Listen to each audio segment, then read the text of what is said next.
We have woken up to a beautiful morning here in Tikehau. What a difference from yesterday when we arrived and having all the storms, although I do see some storms out in the distance. It looks like just gonna be that season. But we're very excited today. We're gonna go dive the Tikehau Pass. This is a pass that has some interesting currents, and so we want to get the lay of the land from the pros before we would attempt to do this with just dinghy support and doing it on our own. So we're going to do that this morning. We're going to get picked up by the dive boat. Interestingly, we are anchored right next to the airport. You can hear the airplane getting ready to taxi off down the runway.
Manta.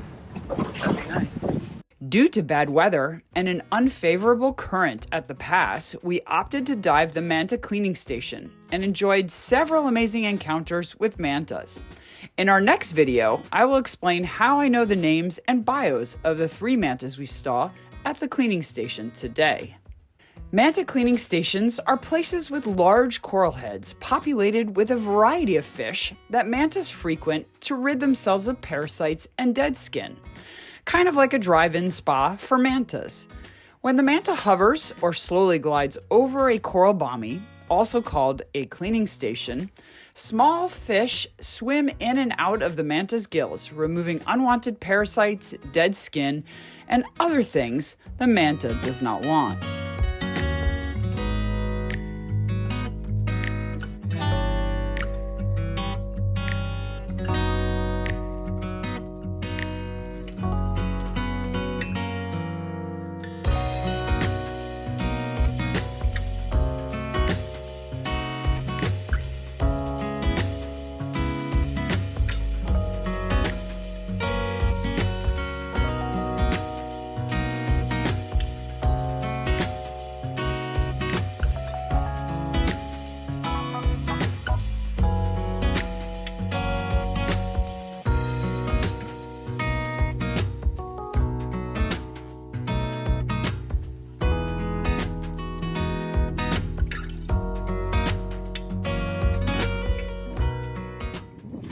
Hello, Blown Away viewers. Thanks for joining us here as we move from the Tikehau town anchorage to what they call the Pearl Farm anchorage, which is near the resort. The reason is the fetch is really bad here. That means the waves in the water we have no protection from that.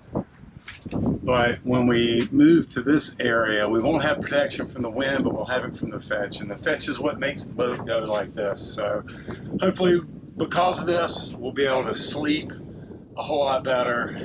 Our trip there is going to take us through a bunch of different bommies, which we have to negotiate. We waited until the sun is right overhead to give us maximum eye visibility. Just never want to trust the charts totally.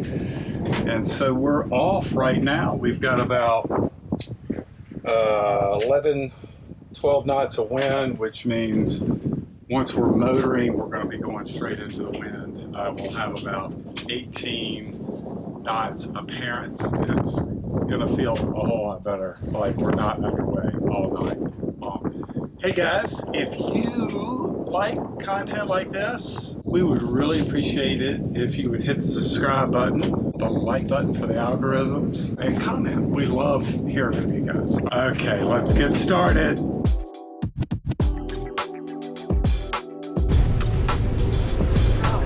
Wow, that's horrible. Yikes.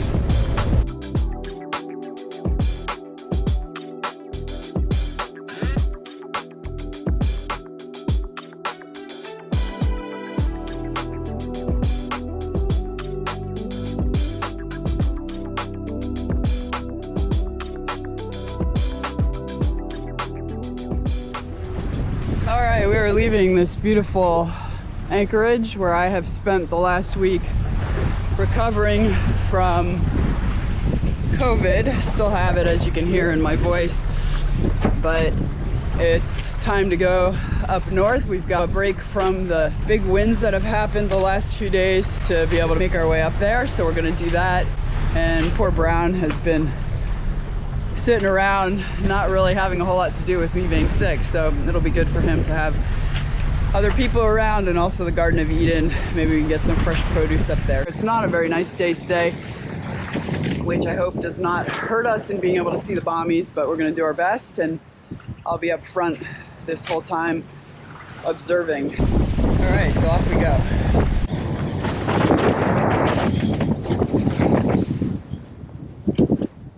We are pulling into the anchorage here in a few minutes. It's been an uneventful trip and passage, which is great, other than the fact that we've been head to wind the whole time.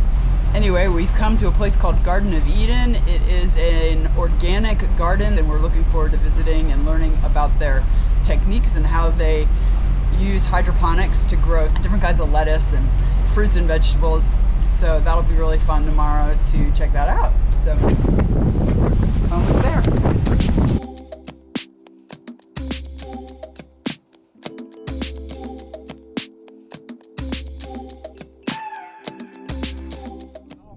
We are up toward the northeast corner, and trust me, we are out in the middle of nowhere. It took quite a while to get here from the pass, and it's worth it because this anchorage, if you're a cruiser, is really good protection against east and southeast winds, making it very useful. It's beautiful. And then you have this place called the Garden of Eden. It has been turned into an organic farm, and they grow all kinds of stuff, including, you know, real high quality leaf lettuce. And you may think, well, so what? But this is in the Tuamotus. Most of the soil is coral. About the only thing that you can grow here are palm trees and certain bushes. But here they've started a farm, and I think they have a source of fresh water, and they're growing this incredible produce, and I'm sure they ship some of it back to Tahiti or send it to the other Tuamotus. The owners are local, and they have really accomplished something unique. And if you're out in the middle of nowhere in Tikehau, to have fresh produce and eggs right there, you know, pick that day, is just incredible.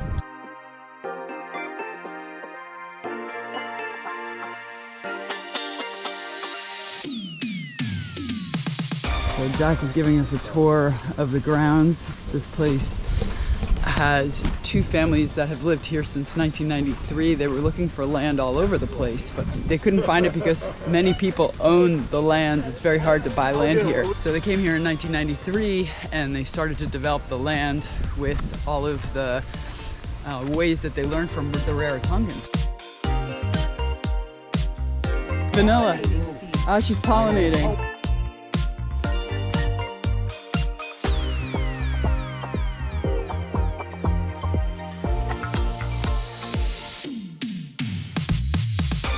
Till it's ripe, like 9 months. 9. So that you have to dry it for 2 to 3 months. Yeah.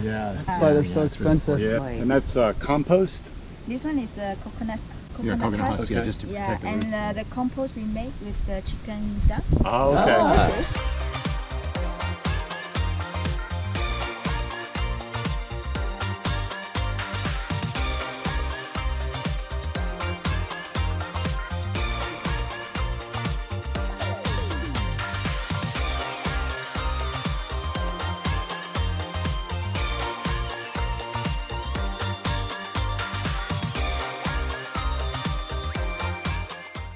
White gold. White goat. Goat? If you can see that. Okay, I'm really curious. Inside. Oh, salt, white gold. Salt. Oh. White gold.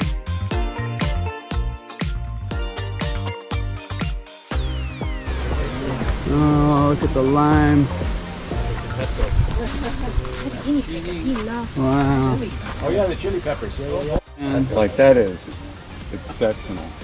we haven't seen green leafy lettuce in a long time. This place is amazing. Yeah.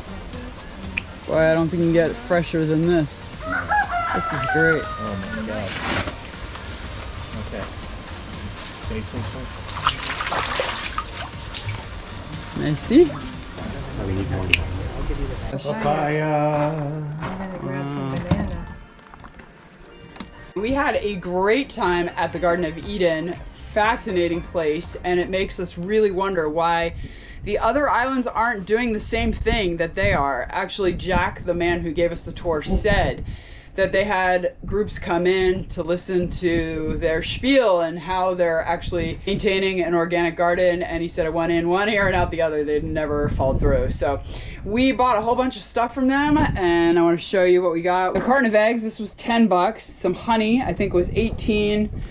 They make their own salt, 2 papayas, bananas, some limes, everything straight out of the ground. We've got spinach and bok choy. We have to cook these up, I think. And then regular lettuce and all of this basil. All of this together was $60. And if you figure 20, 30, 40 was this, then 20 bucks for the produce, really not that bad, considering we're out in the middle of nowhere. So it was just a really interesting experience, and the people that walked us around, Jack and Heidi, were so nice. So if you come to Tikehau, you definitely want to give them your business.